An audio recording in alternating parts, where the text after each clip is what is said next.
The Gero Cross or Gero Crucifix, of around 965 to 970, is the oldest large sculpture of the crucified Christ north of the Alps, and has always been displayed in Cologne Cathedral in Germany. It was commissioned by Gero, Archbishop of Cologne, who died in 976, thus providing a terminus antiquem for the work. It is carved in oak, and painted and partially gilded. Both have been renewed. The halo and cross pieces are original, but the Baroque surround was added in 1683. The figure is 187 centimeters high, and the span of the arms is 165 centimeters. The Gero Cross is important to medieval art for the unique way it depicts Christ. The figure appears to be the earliest, and finest, of a number of life-size German wood-sculpted crucifixions that appeared in the late Ottonian or early Romanesque period,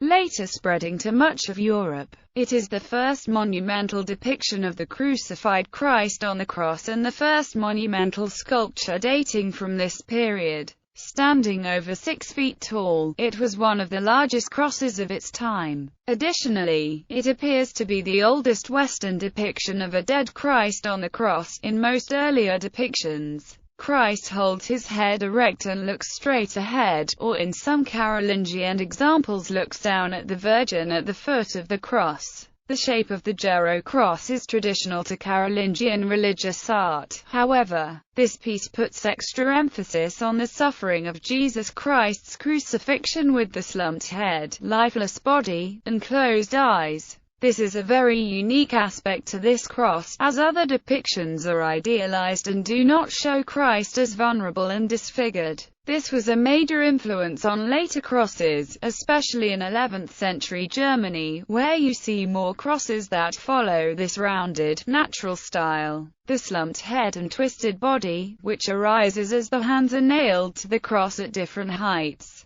are found neither in Carolingian nor Byzantine art, and were to be slow to influence Western depictions. Although the long hair spread over the shoulders is found in some Carolingian works, the style of the Gero Cross shows a great deal of Byzantine influence, most likely stemming from Otto II's marriage to a Byzantine princess, creating a cultural link between the Roman Catholic Church and the Byzantine Empire. In crucifixions of the Gothic period, a still more slumped and curved figure of Christ, with knees bent sideways, was to become the standard depiction. Earlier large figures of Christ on the cross appear to have been in metal, or metal on a wooden core. There was said to be one in Charlemagne's Palatine Chapel in Aachen, and the Golden Madonna of Essen is an example of this type. The development of a tradition of freestanding monumental sculpture was a crucial development in Western art. In Byzantine art such images were and are avoided. It has always been in Cologne Cathedral, according to the Chronicon of Thietmar of Mersburg, written 1012 to 1018. Directly behind Gero's grave, though no one is now sure where that was located in the old church. Most scholars place it somewhere on the central axis of the nave, in which case, it may have been at the chancel arch,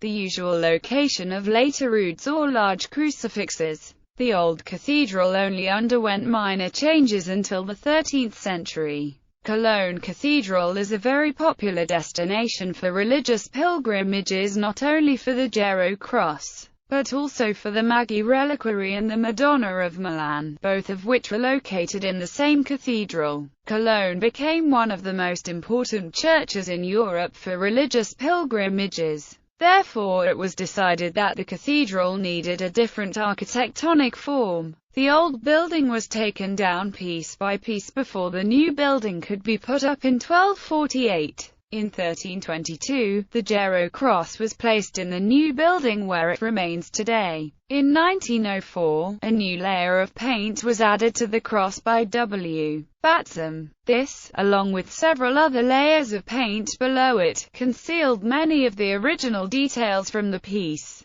However, modern-day X-ray technology has determined that the eyes on the original layer of paint were indeed closed. This is unique because the artist did not depict Christ as idealized and overcoming death, but vulnerable and humanized. This is most likely because of a change in Christian teaching in the late 10th century that put salvation through Christ's death at the heart of Christian doctrine. The beam and the corpus are original. However, the gold sun and the marble altar it stands in were donated in 1683 by Canon Heinrich Morang. Until the 1920s, despite local tradition, and the reference in Thietmar's chronicle associating it with Gero, it was thought to be at least a century later in date, and it is indeed innovative for its date. The dating was confirmed by dendrochronology in 1976, ending the controversy. Contrary to long-held tradition, the studies in 1976 revealed that there is no space in the back of the head to place relics. According to the Luccan local histories, the Holy Face of Lucca in Italy is considerably older, though that sculpture had to be recreated in the Gothic period after being nibbled as away by pilgrims, which makes this claim difficult to verify by art historians.